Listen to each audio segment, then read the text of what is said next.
Next up is Phil on the Agnew Station, part 3 of 4. Phil, Thanks, Tom. I will go ahead and get going and go through this reasonably quickly. So I'll go ahead and do a little screen share here. So this is part 3 of this build of the Agnew Station, which actually I made the Pajaro Station to fit a town on my layout, but it's modeled on the Agnew Station, which was the railroad stop for the Great Asylum for the Insane there in Santa Clara. Today I'm going to talk a bit about the interior. So this is a little bit different than what I would call a traditional contest model where you take the roof off and you kind of judge on how the building looks when you look in with the roof off. The reality is that on a layout, you generally don't take the roof off your buildings and leave it off. So what you're really concerned about is what people can see through the windows. Now, one of the things about this station is, and this is true of a lot of stations and engine houses, is they have relatively large windows, so you get a great view through them. However, the view is very two-dimensional. Because you're looking through a single space, you're not able to see items in 3 dimensions. So you don't get as good of a judge of the depth of items. So actually having something you look at that's two-dimensional works really well. So what you're looking at through the windows here, the fixtures, the desks, et cetera, are 3 dimensional. They're 3D printed, but everything on the walls is actually just printed as a literal two-dimensional print. So I do PowerPoint for this. You've seen this before in things I've done with PowerPoint. This is actually the PowerPoint deck that generated the images you saw in the building. Now, these slides on this are actually very large, but the images are produced in a 4x6. So basically, you produce a big PNG image that's high resolution, send that as a 4x6 to print as a 4x6 print to your local camera shop. My local camera shop charges me about 49 cents for these. So basically what you see across the top here are the 3 walls in the building that I printed the complete walls. What you see on the right is basically on the upper right there is a wall that's a plaster painted wall. The bottom left 2 there are basically all the signage for the building. And then the 2 on the bottom right are actually the floor. So this was basically, each one of these was then reduced into a PNG image that was printed. So what I thought I'd do is kind of show you how this works. So this is a specific wall. And what you see is, as we talked about before, if you look up at the top on this, you'll notice that it's 24 inches wide on the print. So or on the slide, excuse me. So the slide is 24 by 16, which when you output that will output at 300 DPI. That 24 inch wide print is going to give you very high resolution in the PNG image that you send to the printer. And typically they're printing these on photo printers that are 600 or 1200 DPI, much higher than your home printer. What you notice on there, the red lines are actually a background. That's the background of the slide master in PowerPoint. And those are actually set so they're inch apart. So if you notice across the top, there are 6 spaces there identified by the red lines, and up and down there are 4. So in the real world, when you make the print, the space there is 1 inch by 1 inch. So anything that's inside one of those squares is going to be 1 inch by 1 inch. Well, of course, one of the beauties of O scale is that 1 inch by 1 inch is 4 feet by 4 feet.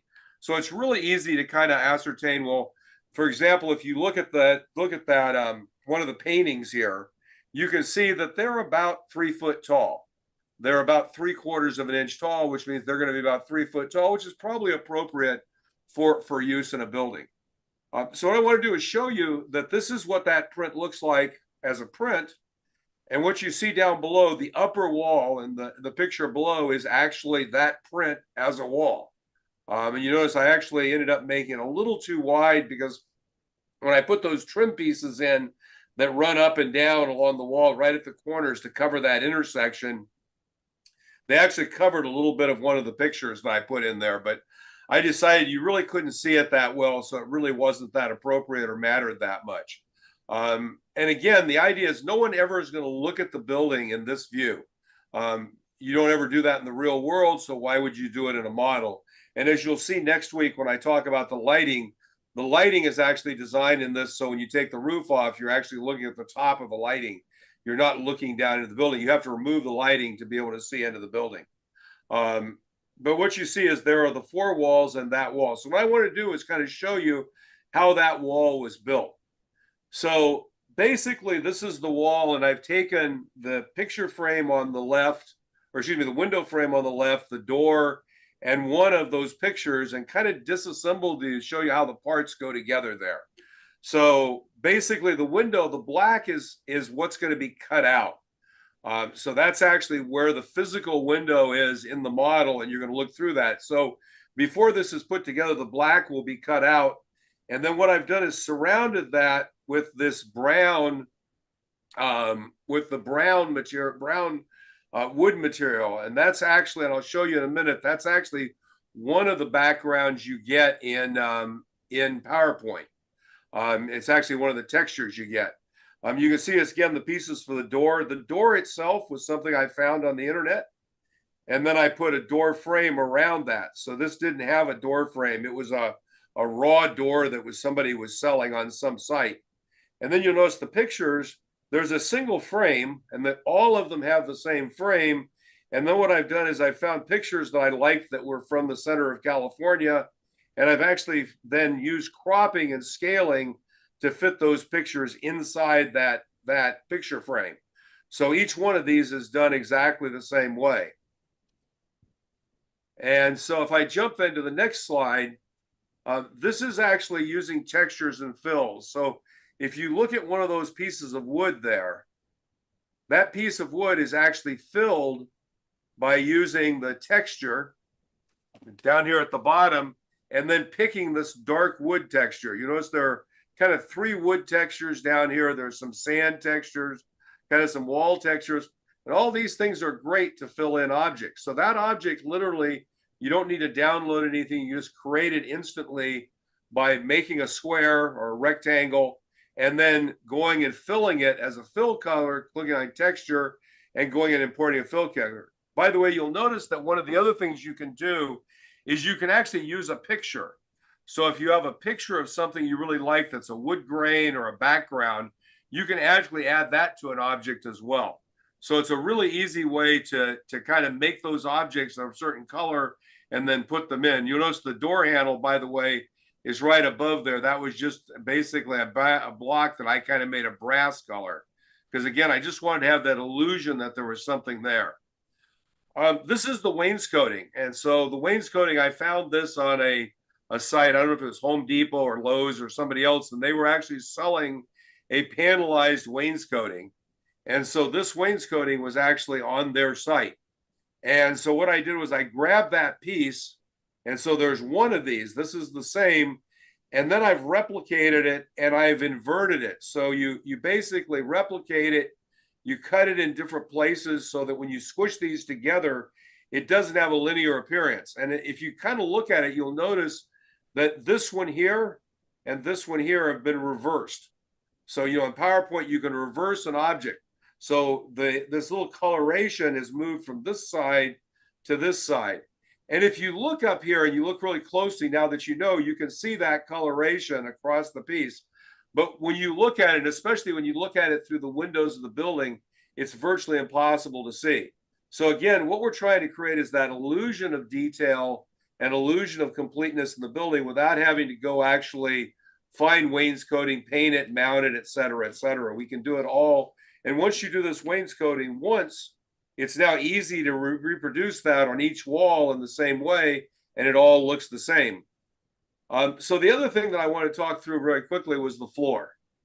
So this is what the floor looks like. This is actually the image that was printed, and you'll notice that it's kind of nicely divided. It's got breaks in the wood at certain places, and where there is a break in the wood, there are nail holes.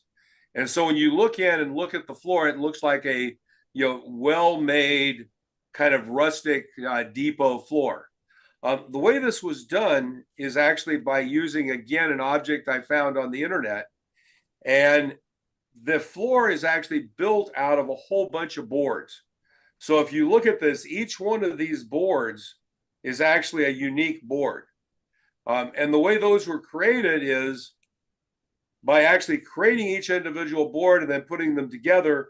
And then once you've got some number of them put together, you'll notice down here at the bottom, there's a piece where they're all connected together into one chunk. Once you've done that, you can then take that piece, and this is actually the same block of boards, then reproduced 3 more times, and each one of these is inverted. So for example, this one has been inverted vertically, and then these copies, which are copies of this, have been changed horizontally, so rotated.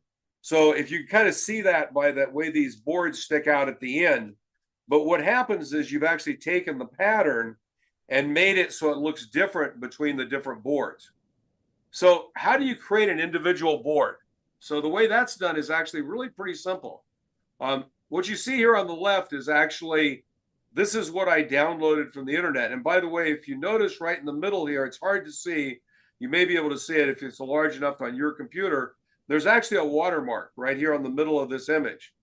But what I've actually done is taken an individual board out of that image.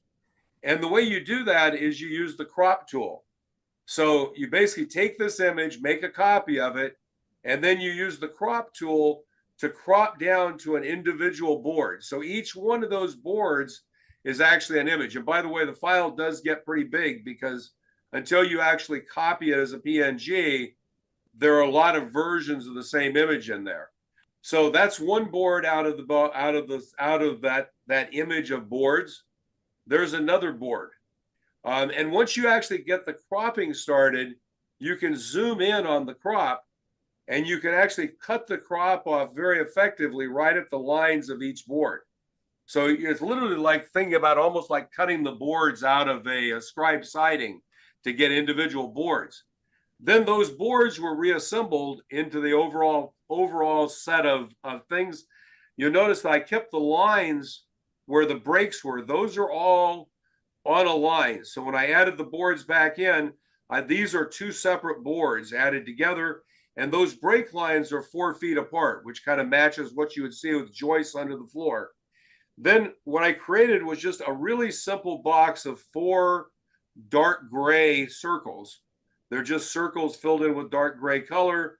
Those are then grouped together to group a group of 4. Then that's copied to create another group of 4. Those are lined up. And once you've lined these up on the board, you can now copy them as a group and move them over here to the next set of boards. So it turns out once you do one of those, it's really easy to replicate them across all of the boards. So what you end up with is you end up with this image right here, which is basically all the boards lined up. It's now 4 inches tall, so it fits in there. The 6 inches is hidden behind here because we're sticking the ends out past. The next step in this process is you just copy this. So you select all of these images here, and you copy them and you paste them onto a new slide as a PNG file, not as a PowerPoint object, but as a PNG picture object. So once you've done that, now you can crop that object down, and you notice that object has now been cropped down where it came when you first imported it's going to look like that, but then you can crop it down to the 4x6 size. And then because I wasn't sure that I had got all of these lines perfectly lined up, so there wasn't going to be a slight hole between some of them, I put a brown box as the background. So when this prints, what you're actually going to see is this part of the slide, but what you're actually getting is you're printing this, but you're getting the floor printing there. Now, the next thing was the signage. And so I've talked about this in the past, but basically I tried doing the signage with a white surround and a black surround. And I decided I liked the black surround a little bit more. So printed out, these is, basically, again, just done in PowerPoint, some signs off of the internet, the Western Union sign. Those were printed out and they were rusted a little bit. The post office and Western Union signs. In the office, because if you look down on the bottom right, you'll see what the office looks like. I did the wainscoting in the office actually by putting on some of that scribe siding and painting it brown. What I wanted to do is I wanted to put the doors in the office. So I put a piece of brown wood on the wall that was a little bit bigger than these doors that I put in to print out. And then when I printed out the doors, I could trim those and put those on the wall. And again, when you look in through the side, they really do look like really great doors. So that's basically those pieces. I did a ticket window. I'm kind of proud of this as a step here. The ticket window actually was done as two 3D prints, done in filament printing. So this is pretty easy, and anyone who has a filament printer can do it. Notice that the one on the left is actually designed to be in the public facing room, and it had a design for a place on it where you could put a tickets, say tickets, and then this is the side that goes into the office. So you kind of see that on the right here. If I jump over here, if I jump back one, you'll notice that right here were those signs for the tickets. And I actually made them with a couple of different colored backgrounds to decide which one I liked best. And obviously the one I liked best was this one here. And that was trimmed and then glued into the space that was in the 3D print. So after all the walls were glued in, and I didn't do any pictures of the walls, just glued in separately, the building was installed or assembled. The walls were glued to the base using canopy glue. There were 3x8s that were glued down in the floor area. So that print of the floor is actually sitting on 3x8s. And the reason for that is I wanted to put 3x8s at the edge of the building to actually hold down the walls where the floors were. So these are a couple of just assembly pictures, starting on the upper left, squaring up the first wall, using some weights to hold it down while it's being glued down on the baseboard. On the middle, you see installing the two walls on either side of the office and making sure that they dimensionally match, and they were squared up, and then that they dimensionally match the end wall that goes there. You kind of see that being put together. On the bottom left, that's actually gluing on that end wall of the office with the big windows in it. Again, holding it down just with weights. And then on the bottom right is installing the other walls, which were done with clamping, a combination of some little inexpensive plastic clamps. And then where sometimes when I find that if you want to pull something in tight, you can just use masking tape and just pull the masking tape really tight, and that will pull it over and make it tight. The interior pieces were all designed, again, in FreeCAD to be 3D printed. So for example, on the left here, you see the dispatcher's desk. One of the things you'll notice if you look in the picture, you'll see right here, there's a corner block in the wall. So the desk was actually designed with a cutout so I could glue a corner block here in the wall to make sure the wall was well attached. Because obviously up in this area, there's not going to be a lot of attachment strength in the glue in that area because it's just basically 3/32 material glued to each other. You see on the right the bench that sits in the waiting room, and it was again 3D printed, painted with the cinnamon, or excuse me, with the caramel paint, and then darkened with a range of dry brush paints. One of the other things that I like to do is do a lot of paper. If you're going to do an office, offices had, in the old days, today they have computers. In the old days, they had innumerable pieces of paper. If you ever look at railroads in the 20s, 30s, 40s, 50s ran on paper. And so this is the idea of creating some paper. So the picture on the left here is actually the picture of the dispatcher's desk. And what you see on that dispatcher's desk are actually track warrants. And if you get up really close, have really good eyes, you can actually kind of see this in the model. So that's actually the image that's reproduced very small there. And you actually see, again, this is a 4x6 print. This area over here, each one of those is a track warrant. So each one of those becomes one of these. What's really neat about this is that after you printed it, it's easy to cut it up. And I'm kind of showing two things here. On the left, these were the Pajaro signs. Those were basically glued without being cut out to a piece of .010 plastic. And then that was cut out with an X-Acto knife. And then I used the black ink to run around the outside with a Sharpie so that the plastic and the black frame for the thing were actually looked together like they were a single piece. And it comes out very well. So you glue it first, This is the glue, by the way, that I use for both gluing the walls, the images of the walls, the print images of the walls onto the walls, and for this. It's actually called an industrial strength glue stick, and it seems to work really well. What you see on the right here is the nice thing about doing these images this way is if you were saw the PowerPoint thing I did a while back, I talked about the idea of creating indexing marks that you can use to cut. So what you do is when you get ready to cut this stuff out, you take your straight edge, line it up on two of these marks, and then cut between them. And what you see down here is this is actually letters that are going to go in that letter box in the back. And what I've done is horizontal cuts have been done all the way across on all these rows. And then I've started to cut some of them out vertically. And so the beauty is you can literally cut out 100 pieces of mail literally in a couple of minutes.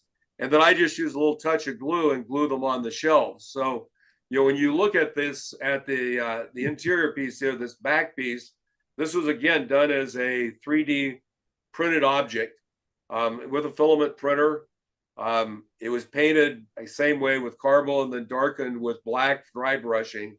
I have a little brass paint that's, I think, True Color, and I use the True Color brass paint to paint the handles here on the drawers and doors.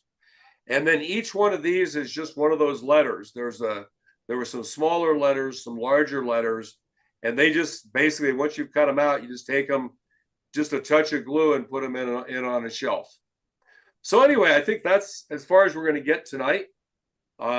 Next time we'll close up with a little bit of how the lighting was done interior. What you see there in the image on the bottom right is the lighting actually has light fixtures, and those were all done very simply in a 3D print using 3mm LEDs. We'll talk a little bit about the roof. That's very much what I'll call, for lack of a better word, standard construction. And then we'll close with the trim and the outside deck. So that's basically what I have for this week, Tom. It's back to you. I just have to say that is a absolutely fantastic model. The modeling there is just, what can I say? That's Well, gorgeous. thanks. And it's good that you're using PowerPoint. I use PowerPoint the same way. I think PowerPoint's underutilized. You don't really need Adobe Illustrator or some of these more expensive programs. I have done very similar work with reproducing full-scale photographs and then cropping them down and pasting them on top of each other and then making a single PNG file. I mean, this is a great technique. Anybody that uses PowerPoint, you have a very powerful tool there for your modeling, and it's good to see that somebody else is fooling around with this too. Yeah, That's just great. for those of you that have been around for a while on New Tracks, I did a series probably 2 years ago on using PowerPoint, and I've turned that into a clinic that I've done at a number of conventions, and it seems like there's just no limit to people wanting to figure out how to use it. And I always start those clinics by asking a simple question, which is, how many of you have used PowerPoint or are familiar with it? And almost every hand in the audience goes up. And then ask how many of you are familiar with Inkscape or one of the other programs, and almost nobody has. So one of the things I love about PowerPoint from a modeling perspective is most of us as modelers are very familiar with it already. So it's not like you're using a program that you don't know most of already how to use. You know the structure of it pretty well, makes it pretty easy to use. Well, it makes it tempting to do interiors when I mean, it's nice to have the 3D printer, but a lot of that work that you did on those walls, you could get away with, simply the 3D prints across all four Right. walls and be sufficient detail just looking through a window, so Yeah. underutilized tool, I think, PowerPoint in our modeling. So great presentation, Phil. Good job. Cool. Thanks.